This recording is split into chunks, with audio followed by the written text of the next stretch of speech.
dahil yung MC taxi tayo, pick up and drop lang tayo. So ngayon, ganun pa rin naman, pick up and drop pa rin, kaso nga naman nagdagdagan tayo ng paglalakad. Ganito naman talaga yung buhay ng mga grab food rider, talagang akyatan.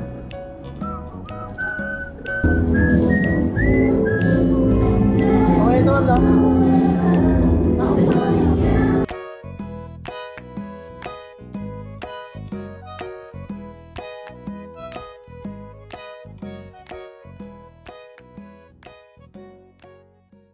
Alright, ang hatid natin ngayon ay sa Manila pa.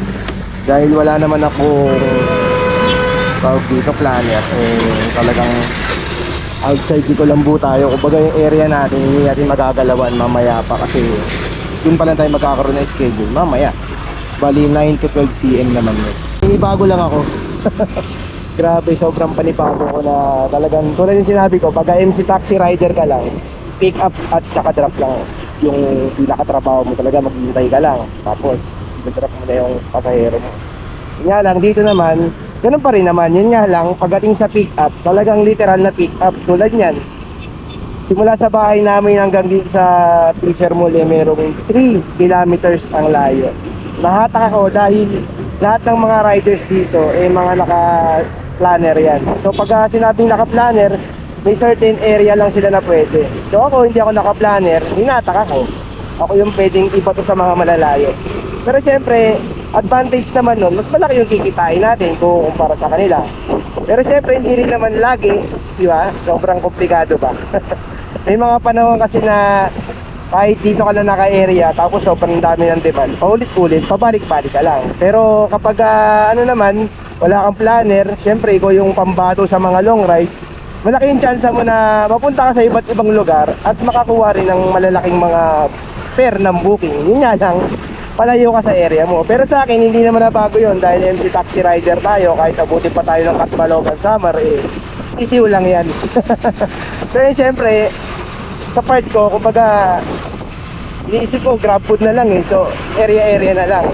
Yun lang, wala lang. Namiss ko lang talaga yung pagiging grab food rider. At syempre, namiss ko rin yung mga katropa natin na kakakwentuhan, yung chill ride lang. Wala lang.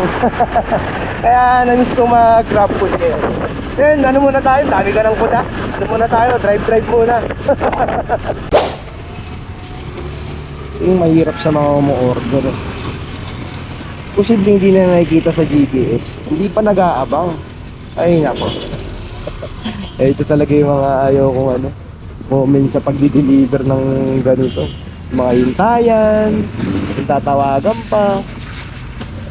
Ay nako. Siguro masyado na talaga nasanay tayo sa MC taxi na paghintay sa customer, kuha, sakay, hatid. Dito marami pa yung kuskus balungos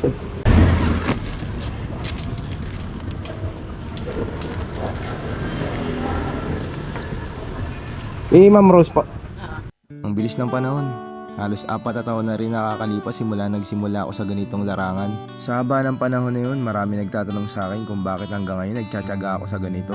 At sa totoo lang, kapag tinatanong ako ng mga ganong bagay, hindi ko rin masagot ng direkta. Basta ang tanging alam ko lang masaya ako sa ginagawa ko at komportable ako rito. At para sa akin, ayos na yon. Hindi ko rin masasabi kung hanggang kailan ako rito. Basta hanggat meron akong kayang isugal sa ginagawa ko to, dire-diretso lang. Curious lang din ako sa mga mangyayari kung hanggang saan ako dadali ng kagustuhan kong to. Dahil tulad lang ng sabi ng mga nauna, ginawa lang din nila ng ginawa hanggang may napala sila.